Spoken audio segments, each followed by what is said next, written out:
কেমন আছেন আপনারা সবাই? আলহামদুলিল্লাহ, আমিও ভালো আছি। সবসময় কামনা করি যে আপনারা সবাই যেন ভালো থাকেন, সুস্থ থাকেন, ইমানের সাথে থাকেন। এই যে আমরা ভালো আছি, আমাদেরকে ভালো রাখে কে? আল্লাহ। আবার মাঝে মাঝে আমাদেরকে অসুস্থ বানিয়ে পরীক্ষা নেয় কে? আল্লাহ। এজন্য সব সময় প্রশংসা করতে হবে কার? আল্লাহ। সুস্থ অবস্থায়ও আল্লাহ, আবার অসুস্থ অবস্থায়ও আল্লাহ। বিশ্বনবী যখন সুস্থ থাকতেন তখন আল্লাহরে ডাকতেন, অসুস্থ হয়ে গেলে আল্লাহরে ডাকতেন না। ব্যাপারটা কি এমন? কথা বলেন। সুস্থ থাকলেও তিনি জিকির করতেন কার? আল্লাহ। অসুস্থ অবস্থায়ও তিনি জিকির করতেন কার? আল্লাহ। বিশ্বনবী মাঝে মাঝে অসুস্থ হতেন না? কথা বলেন। বিশ্বনবী অসুস্থ হতেন, তারপরেও তিনি আল্লাহর কাছে চাইতেন। বিশ্বনবী বলতেন, ইযা সাআলতা ফাসআলিল্লাহ, যখন চাইবা আল্লাহর কাছে চাও। কার কাছে? না খাজা বাবা, ল্যাংটা বাবা, বড় হুজুর, মেজো হুজুর, ছোট হুজুর? কার কাছে? সহজ না হিসাবটা? ইযা সাআলতা ফাসআলিল্লাহ, যখন চাইবে তো আল্লাহর কাছে চাও।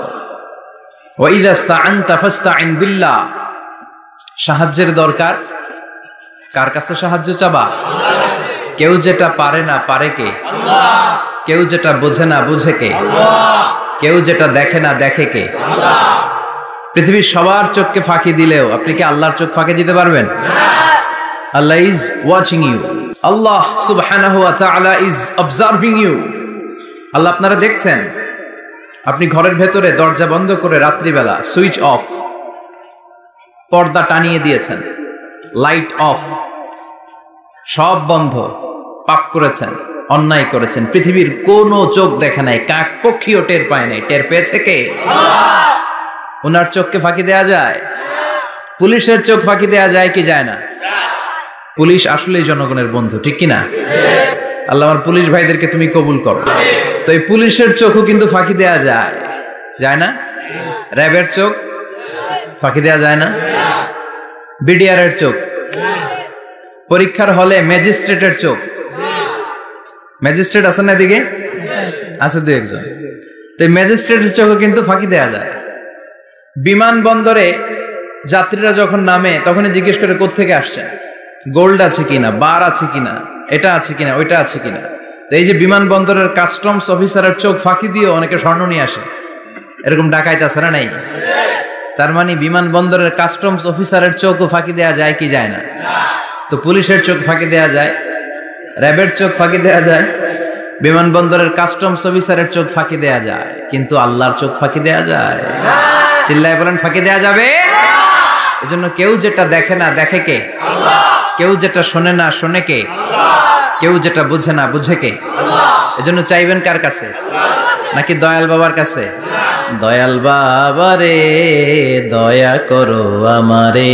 কি সুন্দর মিলাইছে, দয়াল বাবারে দয়া করো আমারে। দয়াল বাবা আপনার কিচ্ছু করতে পারে না। এটাই হচ্ছে খালেস তাওহীদের ধারণা। তাওহীদ মানে একত্ববাদ, ওয়াননেস অফ গড।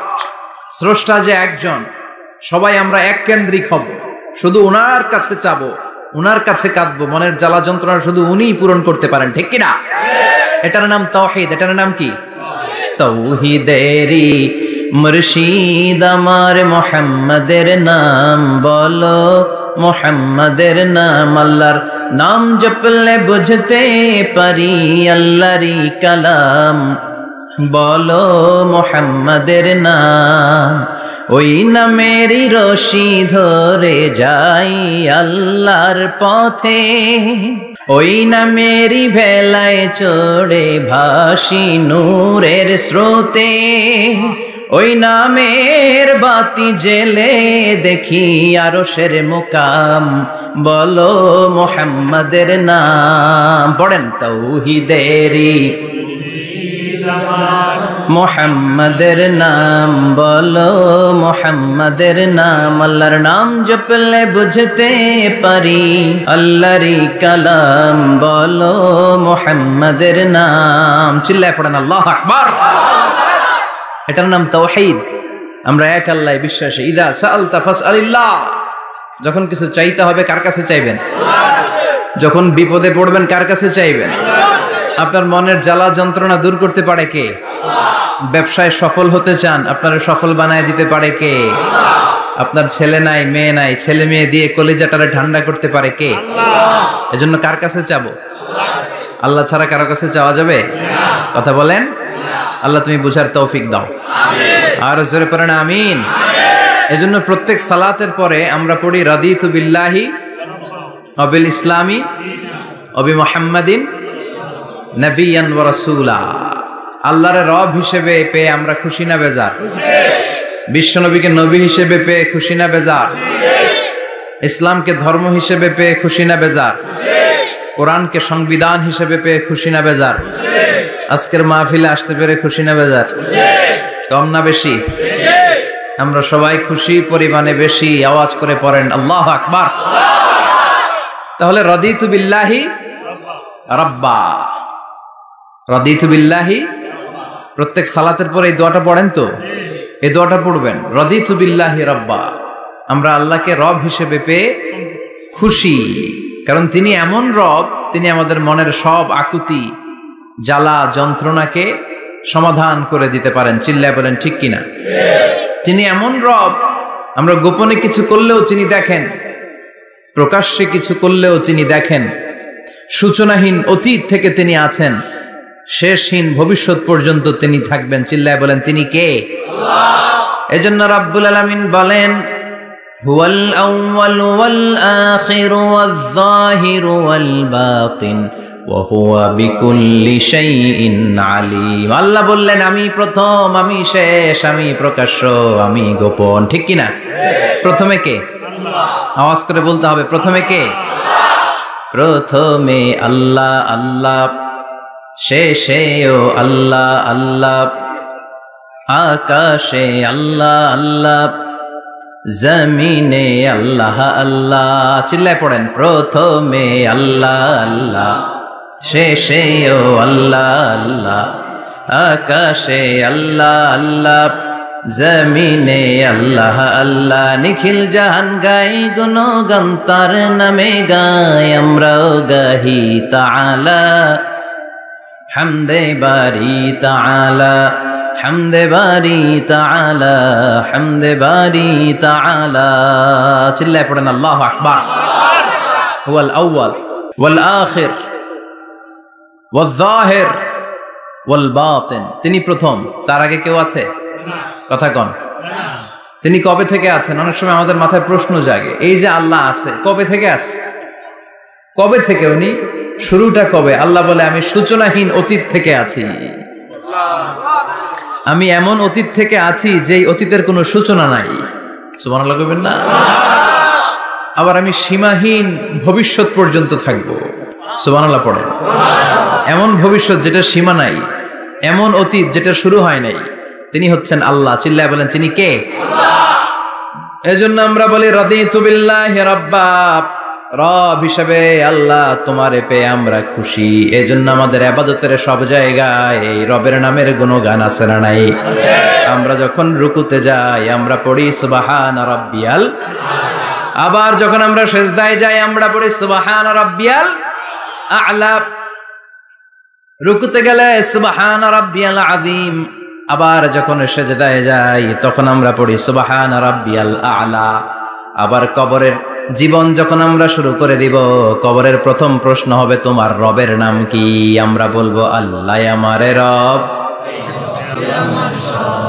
আল্লাহ আমারে রব, এই রবি আমার সব। দমে দমে তনু মনে তারি অনুভব, তোমার দুনিয়াতে আমি যেদিকে তাকাই অথই নেয়ামতে ডুবে আছি সবাই। পাক পাখালির গানে শুনি তসবিহ কলো রব, তসবিহ কলো রব, আল্লাহ আমার রব, এই রবি আমার সব। সুবহানাল্লাহ, কি অসাধারণ কথামালা। আল্লাহ আমার রব, এই রবি আমার সব। আল্লাহ যদি আমার সাথে থাকে পৃথিবীর কোনো শক্তি আমার থামাতে পারবে না। চিল্লায় বলেন ঠিক কিনা? আর এই রবকে যদি তুমি হারাও, রব যদি আমার বিপক্ষে চলে যায়, পৃথিবীর কোনো শক্তি আমার কোনো উপকার করতে পারবে না। এজন্য বিশ্বনবী বলতেন ইযা সাআলতা ফাসআলিল্লাহ ওয়া ইযা ইসতাআনতা ফাসতাইন বিল্লাহ। যখন সাহায্য চাইতে মনে চাইবে সাহায্য চাইবা কার কাছে? আমাদের কোনো গুরুত্বপূর্ণ ঘটনা ঘটলে, গুরুত্বপূর্ণ লাইফ ইভেন্ট ঘটলে, কিংবা আমরা কোনো বিপদে পড়লে সবার আগে আমরা ফেসবুকে শেয়ার দিই, ঠিক না? কথা কন। ফেসবুক অ্যাকাউন্ট নাই কার কার দেখি? ওই আল্লাহর ওলিদেরকে একটু দেখে রাখি। মাশাআল্লাহ, অনেকের নাই, অনেকের ফেসবুক অ্যাকাউন্ট নাই। তো এটারে ভালো কাজে লাগানো উচিত। যেটাই আমরা করি এটা যেন ইসলামের পক্ষে যায়, ঠিক কি না? মিন হুসনি ইসলামিল মারই তারকুহু মা লা ইয়ানিহি। ব্যক্তির ইসলামের সৌন্দর্য হচ্ছে যে অনর্থক কাজ ব্যক্তি করবে না। যে কাজে সওয়াব আছে, যে কাজে কল্যাণ আছে, ব্যক্তি শুধু ওই কাজটা করবে। চিৎকার করে বলেন ঠিক কিনা? অনর্থক কাজ করা ঠিক না, অনর্থক কথা বলা ঠিক না, অনর্থক সম্পদ নষ্ট করা ঠিক না, অনর্থক টাইম পাস করা ঠিক না। কারণ মুমিন জানে মা ইয়ালফিযু মিন কাউলিন ইল্লা লাদাইহি রাকিবুন আতীদ। মুমিনের জিহ্বা দিয়ে যা বের হয় তার প্রতিটি শব্দ পাই পাই করে হিসাব নিবে কে? আল্লাহ। আমাদের জীবনে অনর্থক কথা আছে না নাই? চায়ের দোকানে বসলে অপ্রয়োজনীয় আলাপ, নিজেরও কাজে লাগে না, ফ্যামিলিরও কাজে লাগে না, ইসলামেরও কাজে লাগে না, খালি খোঁচাখুচি ঠেলাঠেলি বাড়ায়। এরকম ডাকাত আছে না নাই? অপ্রয়োজনীয় কথা, অপ্রয়োজনীয় কাজও আছে না নাই এদেশে? দেদারসে মানুষ করে বেড়াচ্ছে অপ্রয়োজনীয় কাজ। হুজুরে পাইলে হাজার হাজার ছবি আছে না নাই? এটা অপ্রয়োজনীয় না? হজে গিয়েছিলাম, কমসে কম 10,000 ছবি তুলছে আমার সাথে হাজিরা। অপ্রয়োজনীয়, প্রয়োজন নাই। এসেছে ইবাদত করতে, হুজুর একটা সেলফি। ইয়াং ছেলেপেলারা সেলফি তুলে বেশি। আর বুঝলাম না আঙ্গুল দুটো এরকম করে রাখে। আমি বললাম এটা কি? কই হুজুর ইটস গ্যাংনাম স্টাইল। এটা কি? Gangnam style. এরকম বাঁকা করে থাকবে আর এরকম দুটো ছবি তুলবে। এগুলো অনর্থক। মুমিন ওই কাজ করবে যে কাজটা constructive, fruitful for him, for his family and for the society, যেটা তার নিজের কাজে আসবে, যেটা তার ফ্যামিলির কাজে আসবে, যেটা সমাজের কাজে আসবে। এই কাজগুলো করার দরকার আছে না নাই? আমার দেশের যুবক ছেলেগুলো অপ্রয়োজনীয় কোনো কারণ নাই এই সমস্ত কাজে ঝগড়া বিবাদে আলাপে লিপ্ত থাকার কারণে তাদের যে ইনোভেটিভ পাওয়ার আল্লাহ তাআলা দিয়েছেন এটাকে তারা কাজে লাগাতে পারে না। আমাদের দেশের যুবকদের কিন্তু অনেক মেরিট। তারা যখন পৃথিবীর বিভিন্ন দেশের ইউনিভার্সিটিগুলোতে পড়ে তারা র্যাঙ্কিং 1 নম্বরে আসে একেবারে। আমি যে ইউনিভার্সিটিতে পড়ি, ইন্টারন্যাশনাল ইসলামিক ইউনিভার্সিটি মালয়েশিয়া, ওখানে বাংলাদেশিদের ফলাফল রেজাল্ট সবচেয়ে ভালো। হার্ভার্ডে যান, ক্যামব্রিজে যান, অক্সফোর্ডে যান, যেখানেই যাবেন বাংলাদেশিদের ফলাফল অনেক ভালো। তো তারা সেখানে অপ্রয়োজনীয় কাজে তাদের সময়কে নষ্ট করে না। এজন্য যুবক ভাইয়েরা, তোমাদের আছে প্রাণ ঢালা উচ্ছ্বাস, অনেক শক্তি তোমাদের গায়ে। এখন তোমাদের রক্ত গরম, তোমাদের এই গরম রক্ত ইসলামের কল্যাণে কাজে লাগাইতে হবে। শুধু সেলফি তুইলা সময় নষ্ট করা যাবে না। চিল্লায় বলো ঠিক কিনা? কিছুদিন আগে আমি দেখলাম মানবতার দেয়াল। কিসের দেয়াল? কিছু ছেলে পেলে নিউ আইডিয়া বের করেছে যে এটার নাম মানবতার দেয়াল। খুব সম্ভবত মসজিদের এক ওয়ালের মধ্যে তারা লিখেছে মানবতার দেয়াল, আর কিছু হ্যাঙ্গার টানিয়ে রেখেছে, আর বলেছে যেটা অপ্রয়োজনীয় রেখে যান আর যেটা আপনার লাগবে নিয়ে যান। এই যে শীত, প্রচন্ড শীতে অনেকের জ্যাকেট নাই, আমাদের কয়েকটা করে জ্যাকেট, জাম্পার, সোয়েটার, চাদর, মাফলার, অনেকের একটাও নাই, আছে না নাই? তারা দেয়ালের নাম দিয়েছে মানবতার দেয়াল। এখানে আপনার অতিরিক্ত পুরান জ্যাকেট থাকলে রেখে যান। তো অনেকে পুরান জ্যাকেট, মাফলার, চাদর ওখানে ঝুলিয়ে রেখে গিয়েছে। আবার লিখে দিয়েছে যার লাগবে তিনি নিয়ে যান। যার মাফলার নাই, যার জ্যাকেট নাই, চাদর নাই, তারা এসে নিয়ে যাচ্ছে। এটা একটা সুন্দর আইডিয়া না? তো চায়ের দোকানে ছেলেপেলেগুলো যদি মারামারি করতো, অপরাজনীতি করতো, গুতাগুতি করতো, কিলাকিলি করতো, তাহলে মাথা থেকে এই আইডিয়াগুলো বেরোতো? কথা বলেন। Human capacity is amazing. কি পরিমাণে আল্লাহ তাআলা যে আমাদেরকে ক্যাপাসিটি দিয়েছে, আমাদেরকে যে কত প্রিভিলেজ আল্লাহ তাআলা আমাদেরকে দিয়েছে আমরা জানিই না। আমরা আমাদের দেহে কত শক্তি, সম্ভাবনা নিয়ে যে ঘুরে বেড়াই আমরা অনুধাবন করি না। এজন্য সময়গুলোর কাজে লাগাও।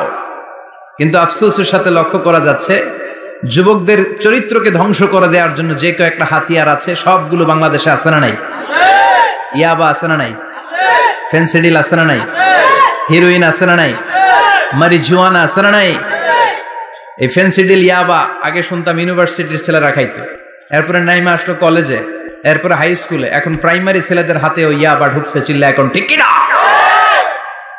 দেশের যুব সমাজ আজকে কোথায়? পর্নোগ্রাফি, এক একটা মোবাইল এক একটা হিন্দি সিনেমার কারখানা। ইন্ডিয়ান নায়িকাদের কোমর দুলানো ডান্স আছে না নাই?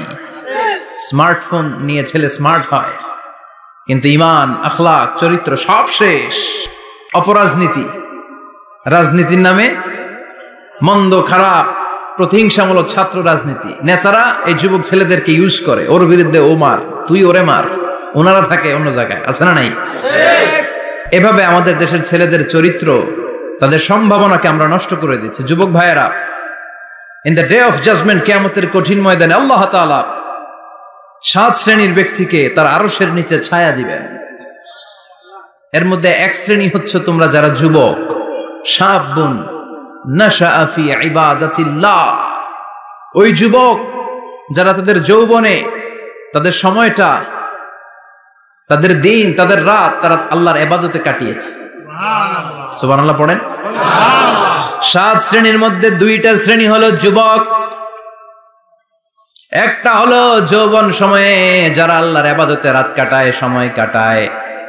আর দ্বিতীয় ওই যুবক, যে যুবককে কোনো নারী অন্যায় কাজের, অন্যায় প্রেম করার পরকীয়ার অফার দেয়, ওই অফারকে ক্যান্সেল করে ওই যুবক বলে ইন্নী আখাফুল্লাহ, আমি এই পরকীয়ার দিকে যেতে পারি না, কারণ আমার অন্তরে ভয় আছে একজনের, তিনি কে?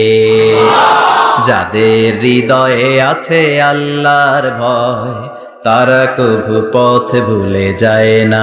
আল্লাহর প্রেম ছাড়া এই দুনিয়ায় কারো কাছে কোনো কিছু চায় না, ঠিক কি না? রাতের আধারে যারা সেজদাতে রয়, দু চোখের শ্রুতে নদী যেন বয়। আল্লাহু আকবার। তো তাহাজ্জুদ পড়বে কখন? ফজরে তো পড়তে পারে না, আছে না নাই? রাতের আধারে যারা সেজদাতে রয়, দু চোখের শ্রুতে নদী যেন বয়। ছলনার হাতছানি যতই ডাকুক, পেছনে ফিরেও সে তাকায় না। যাদের হৃদয়ে আছে আল্লাহর ভয়, তারা কভু পথ ভুলে যায় না। আল্লাহর প্রেম ছাড়াই দুনিয়ায় কারো কাছে কোনো কিছু চায় না। চিল্লায় বলেন ঠিক কিনা? তার মানে প্রথম হচ্ছে এক যুবক, যেই যুবক তার যৌবন কালের সময়টা আল্লাহর ইবাদতে কাটায়। দ্বিতীয় হলো এমন যুবক পরকীয়ার অফার পেয়ে সে বলে আমি ভয় পাই একজনকে, তিনি কে? এজন্য যুবক, তোমার অন্তর আল্লাহর ভয় থাকতে হবে, তোমার সময়টা এমনি কাটানো যাবে না, ইবাদতে কাটাতে হবে, ঠিক কিনা? এজন্য আমরা নামাজের পরে বলি রাদিতু বিল্লাহি রাব্বা, আল্লাহকে রব হিসেবে পেয়ে আমরা খুশি। তারপরে বলি অবিল ইসলামি দীনা, ইসলামকেও দিন হিসেবে পেয়ে আমরা খুশি না বেজার? কথা কন, খুশি না? আপনি খুশি হইলে আপনার লাভ, খুশি না হইলে আপনার লস। ইসলামের বিজয়কে সমুন্নত করবে কে? ইসলামের পতাকা পত পত করে হোয়াইট হাউসের উপরেও একদিন ঝুলবে। চিল্লায় বলেন ঠিক কিনা? আল্লাহ বলেন খবরদার, ফু দিয়ে ইসলামের বাতি তোরা নিভাতে পারবি না। ইউরিদুনা লিয়ুতফিউ নূরাল্লাহি বিআফওয়াহিহিম ওয়াল্লাহু মুতিম্মু নূরিহি ওয়ালাউ কারিহাল কাফিরুন। ইসলাম বিরোধীরা চায় মুখের ফুৎকারে ইসলামের বাতিকে নিভিয়ে দিতে। আল্লাহ বলে খবরদার, ষড়যন্ত্র করে লাভ নাই, ইসলামের বিজয় আমি নিশ্চিত করে দেব। স্যামুয়েল হ্যান্টিংটন একটা বই লিখেছে, দ্য ক্লাশেস অফ সিভিলাইজেশন। ওই বইতে তিনি বলেছেন এই যে সভ্যতার সংঘাত, এত সভ্যতা, চায়না সভ্যতা, আর্য সভ্যতা, বৈদিক সভ্যতা, সিন্ধু সভ্যতা, মহেঞ্জোদারো সভ্যতা, ইরাকীয় সভ্যতা, মিশরীয় সভ্যতা, একটার পর একটা সভ্যতা পৃথিবীতে এসেছে, একটার পর একটা সুপার পাওয়ার। এখন সুপার পাওয়ার হচ্ছে ইউনাইটেড স্টেটস অফ আমেরিকা, ধারণা করা হচ্ছে এরপরে চায়না হবে সুপার পাওয়ার, আবার অনেকে বলছে এরপরে ইন্ডিয়া হবে সুপার পাওয়ার। এভাবে একটার পর একটা সুপার পাওয়ার যাওয়ার পরে সর্বশেষ যে সুপার পাওয়ারটা পৃথিবীর বুকে মাথা উঁচু করে দাঁড়িয়ে থাকবে সেটার নাম হচ্ছে ইসলাম। সেটার নাম কি? তার নমুনা গোটা বিশ্বব্যাপী আছে না নাই? ইসলামকে যত দমাইতে চায় এটা আরো উপরের দিকে ওঠে। সুবহানাল্লাহ কইবেন না? ইসলামের বৈশিষ্ট্য হচ্ছে চারা বীজের মতো। চারা বীজ তো আপনারা চিনবেন, নিমসারের মানুষ। বীজ, ইসলাম হচ্ছে বীজের মতো। ইসলামের শত্রুরা ইসলামকে মাটিতে গেড়ে দিতে চায়, কিন্তু ইসলাম হচ্ছে বীজের মতো, চারা বীজ। চারা বীজ মাটিতে গেড়ে দিলে কি হয়? কথা কন, আরো গজিয়ে ওঠে, মাটি ফেড়ে উপরের দিকে উঠে চিৎকার করে বলেন ঠিক কিনা? ইসলাম হচ্ছে টিউবের মতো। টিউব, পুকুরে যারা নতুন সাঁতার কাটতে যায় ডুবে যাতে মারা না যায়, টিউব নিয়ে সাগরের মধ্যে নামে।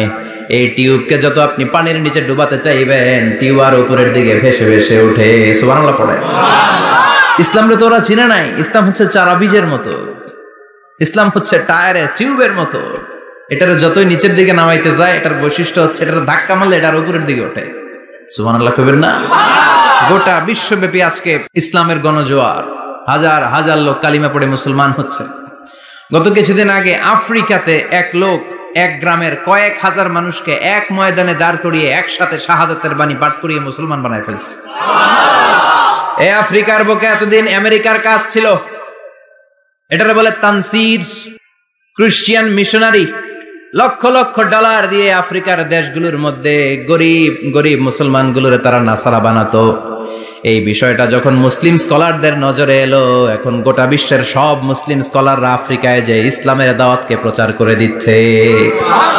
গ্রামকে গ্রাম খ্রিস্টান সম্প্রদায় লা ইলাহা ইল্লাল্লাহ মুহাম্মাদুর রাসূলুল্লাহ। ঝিনুকের ভেতর লুকিয়ে থাকে যেমন মতি, ঝিনুকের ভেতর লুকিয়ে থাকে যেমন মতি, কলমা শাহাদাতে আছে আল্লাহর জ্যোতি, কলমা শাহাদাতে আছে আল্লাহর জ্যোতি। পড়েন সবাই। ঝিনুকের ভেতর লুকিয়ে থাকে যেমন মতি, ঝিনুকের ভেতর লুকিয়ে থাকে যেমন মতি, কলমা শাহাদাতে আছে আল্লাহর জ্যোতি, কলমা শাহাদাতে আছে আল্লাহর জ্যোতি।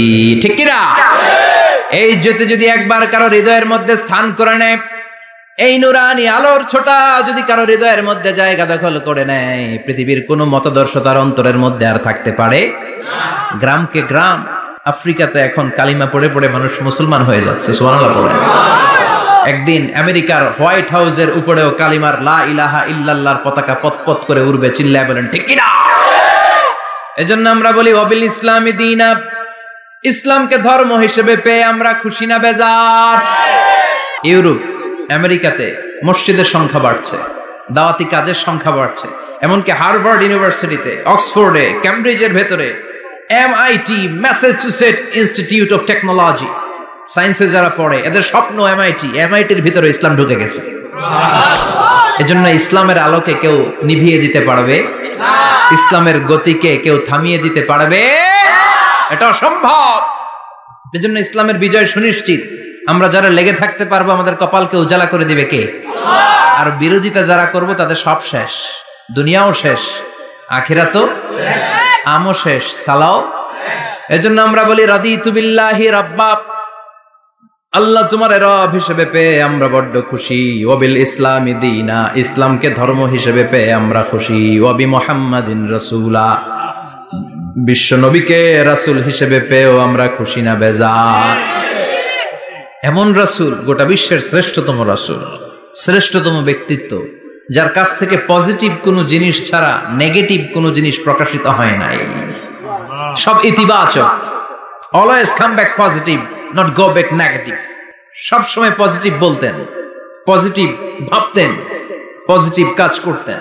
কোন নেগেটিভ, নেতিবাচক কোনো কিছু বিশ্বনবীর জীবনে খুঁজে পাওয়া যায় না? চিল্লায় বলেন খুঁজে পাওয়া যায়? As a father, as a husband, as a commander, as a lawyer, as a reformer of the society, Muhammad is the superman of the world. গোটা বিশ্ব এখন তাকে সুপারম্যান ভাবতেছে, boss, boss of the all bosses. পৃথিবীতে যত বস এসেছে সব বসের সবচেয়ে বড় বস হচ্ছে বিশ্বনবী মুহাম্মদ সাল্লাল্লাহু আলাইহি ওয়াসাল্লাম।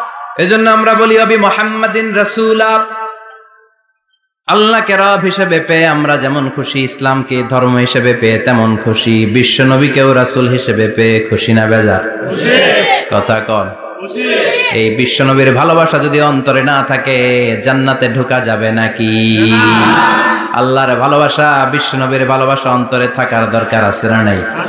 আল্লাহকে যে পাইতে চায় হযরত কে ভালোবেসে, আরশ কুরসি লৌহ কালাম না চাইতে পেয়েছে সে।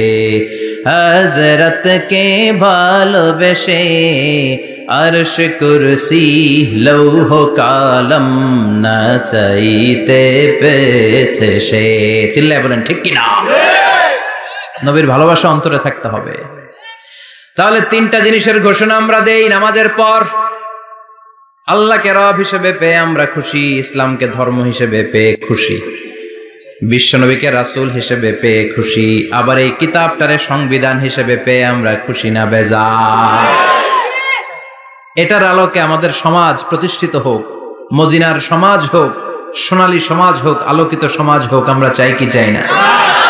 এই কোরআনের আইন দিয়ে আমার দেশ চলুক, আমরা চাই কি চাই না? এই কোরআনে ধর্ষকদের বিচার আছে না নাই? অবিবাহিত ধর্ষক হলে 80 ব্যাট, 100 ব্যাট, আর যদি বিবাহিত ধর্ষক হয় ডেথ পেনাল্টি। সৌদিতে করে হেড অফ মাথাটাকে নুইয়ে তলোয়ার দিয়ে এক কোপ মেরে গর্দানটা আলাদা করে দেয়, ঠিক কিনা? অনেক দেশে ডেথ পেনাল্টি করে হ্যাঙ্গিং এর মাধ্যমে, ফাঁসির মাধ্যমে। ধর্ষণের বিচার বাংলাদেশে সহজে পাওয়া যায় না, কিন্তু কোরআন দিয়ে বিচার করলে ওই বিচার আছে না নাই? নোয়াখালীর এক বোনকে ধর্ষণ করা হয়েছে, গোটা বাংলার জামিনে এই নিউজটা আছে না নাই? কোরআনের বিচার থাকলে আলটিমেটাম হতো 24 ঘন্টা, 24 আওয়ার্স। 24 আওয়ার্স এর মধ্যে ধর্ষককে ডেকে এনে বাইতুল মোকাররমের স্কয়ারের সামনে লক্ষ মানুষের চোখের সামনে ফাঁসির রশিতে ঝুলিয়ে দেয়া হতো। বড় বড় চোরগুলোর হাত কেটে দেয়া হতো। কলা চোর, ডিম চোর, মুরগি চোর না, বড় বড় সাইজের চুরি যারা করে 1000 কোটি টাকা মেরে দেয়, দেশের 12টা বাজিয়ে দেয়, দেশের 10-এর সর্বনাশ করে, সিমেন্ট খাইয়া, টিন খাইয়া, রড খাইয়া সব হজম করে। ব্রিজ ভেঙে গেলে ব্রিজের ভেতরে পাওয়া যায় বাঁশ, তার মানে রড গেছে কই? হ্যাঁ, পেটে। এগুলোর এক একটার পেটে 10টা করে পাকস তুলে দিছে আল্লাহ। 10টা স্টোমাক না থাকলে রড হজম হয়? কথা কয় না। এগুলোর বিচার হওয়ার দরকার আছে না নাই? কোরআনের রাজ যদি কায়েম হয়, এই সবগুলো বড় বড় চোরের বিচার হবে, লাইভ ব্রডকাস্টিং হবে টিভিতে, আমরা সবাই দেখবো কেমন করে তাদের হাত কাটা হয়। ওই সমাজ আমাদের দেশে চালু হোক, আমরা চাই কি চাই না? তাহলে সোজা সাপটা হিসাব, এই 4টা জিনিসের বিরুদ্ধে কেউ অবস্থান নিলে তাদের বিরুদ্ধে আমাদের অবস্থান, জোরে কোন ঠিক কিনা? আর এই 4টা জিনিসের পক্ষে যারা কথা বলবে তাদের জন্য আমাদের অন্তরে দোয়া আছে না নাই? এক হচ্ছে আমার রব, 2 হলো আমার ইসলাম, 3 হলো আমার পেয়ারা নবী, 4 হলো আমাদের আল্লাহর দেয়া সংবিধান কোরআন। এই 4টা জিনিসের বিরুদ্ধে কথা বললে খবর আছে না নাই? এই 4টা জিনিসের বিরুদ্ধে কথা বলা হবে মুসলমানদের দেশে। এই 4টা জিনিসকে কটূক্তি করা হবে, অপমান করা হবে, আর এর বিরুদ্ধে প্রতিবাদ আসবে না। মুমিন চুপ করে বসে থাকবে, সেটা মুমিন নয়, সেটা মুনাফিক। চিল্লায় বলেন ঠিক কিনা? এজন্য এই 4টা জিনিসের বিরুদ্ধে কথা বললে প্রতিবাদের ঝড় তোলার দরকার আছে না নাই? রাজি আছো মুসলমান? দুই হাত উঁচু করে আল্লাহর দেখা। আল্লাহ আমাদের স্লোগানকে কবুল করো। এই 4টা জিনিসের জন্য ভালোবাসা আমাদের অন্তরে তুমি স্থান করে দাও। এগুলোকে পুঁজি করে যেন আমরা জান্নাতের অধিকারী হতে পারি, তুমি তৌফিক দাও। আর জোরে পড়েন আমিন। আজকে আমরা যে বইটা থেকে কথা শুনবো, বইটার নাম কি বলেন? আরো জোরে বলেন, কি নাম? আজকে আমরা জানার নিয়তে, শিখার নিয়তে, আমাদের আখিরাতটাকে সুন্দর করার নিয়তে কোরআন থেকে কিছু কথা শুনবো ইনশাআল্লাহ। পড়েন আরো জোরে পড়েন ইনশাআল্লাহ। আমাদের সবকিছু হয়ে যাচ্ছে শো অফ, মাহফিল হয়ে যাচ্ছে শো অফ, আলোচনাগুলো হয়ে যাচ্ছে শো অফ, লোক দেখানো ভাব। অন্তরে ইখলাস নাই, আল্লাহর প্রতি দরদ নাই, স্রষ্টার প্রতি অগাধ বিশ্বাস আর ভালোবাসা নাই। আমাদের ডে টু ডে লাইফের চিত্র যদি আমরা খেয়াল করি তাহলে দেখবো our spirituality is going down. Our lillahiyat, ikhlas is going down. আমাদের ইখলাস যাচ্ছে নিচের দিকে, মানে কমছে, decreasing day after day. কিন্তু our greed, our jealousy, our arrogance, আমাদের অহংকার, আমাদের ক্ষমতার প্রতি লোভ, আমাদের হিংসা, এগুলো দিন দিন উপরের দিকে যাচ্ছে। চিল্লা এখন ঠিক কিনা? এই তাফসীর মাহফিলগুলোর মূল উদ্দেশ্য হচ্ছে আমাদেরকে রাইট ট্র্যাকে নিয়ে আসা। We should come back to the right track. Train যদি লাইনচ্যুত হয়, অ্যাক্সিডেন্টের সম্ভাবনা আছে না নাই? লাইনচ্যুত হয়ে গেলে রেল কর্তৃপক্ষ এটাকে এসে আবার লাইনে তুলে দেয়, ঠিক কিনা? আমরা শয়তানের ওয়াসওয়াসাতে প্রায় লাইনচ্যুত হয়ে যায়। এই তাফসীর মাহফিলগুলোর উদ্দেশ্য হচ্ছে আমাদেরকে আবার লাইনে তুলে দেয়া। আলহামদুলিল্লাহ কোন? এই জন্য সময় নষ্ট করে, যে সময় ব্যয় করে যে আমরা এসেছি, আসুন আমরা শুরুতেই নিয়তটাকে খালেস করে নেই, যে আজকে আমরা যা শুনবো আমলের নিয়তে শুনবো, ইখলাসের সাথে শুনবো, নিজেকে পরিবর্তন করার জন্য শুনবো, আমার আখিরাতটাকে, আমার জান্নাতটাকে সুন্দর করার জন্য শুনবো। তো আমরা খুব লম্বা চূড়া বক্তব্যের দিকে যাব না, সংক্ষিপ্ত কিছু কথা সরাসরি আমরা কোরআন থেকে শুনবার চেষ্টা করব। পড়েন ইনশাআল্লাহ। এবং আজকে এই 2 দিন ব্যাপী তাফসীরুল কোরআনের প্রোগ্রামের প্রথম দিন আমরা একসাথে বিদায় নিব ইনশাআল্লাহ। পড়েন। আলোচনার মাঝখানে উঠা বসা করবেন, শেষ পর্যন্ত থাকবেন, কথা দিয়েছেন? আওয়াজ করে পড়েন ইনশাআল্লাহ। আসুন আমরা সরাসরি কোরআন থেকে শুনি, কেননা কোরআন থেকে কথা শুনলেই বরকত, কোরআন থেকে কথা শুনলে জীবন আলোকিত হয়। জীবনটা আলোকিত করে দেয় কে? কারণ সব সমস্যার সমাধান দিতে পারে। সমাধান চাও যদি জীবনে, মরণে ফিরে যাও, খুঁজে নাও, চোখ রাখো কোরআনে। চোখ রাখবেন কোথায়? না টিভির পর্দায়? কোথায়? সমাধান চাও যদি জীবনে, মরণে ফিরে যাও, খুঁজে নাও, চোখ রাখো কোরআনে। If you want the solution this dunya and akhirah, go back, have a look to the holy Quran. Subhanallah পড়েন। সমাধান চান তো go back, sit down and have a look to the Quran. আপনার জীবনের সব সমস্যার সমাধান কোরআনের ভেতরে আছে না নাই? সেই কোরআন থেকে আমরা কথা শুনবো। আমি নিয়মিত ইউটিউব ভিডিও দেখতে সাবস্ক্রাইব করুন, নতুন নতুন ভিডিও পেতে ঘন্টা বাটনটি চাপুন।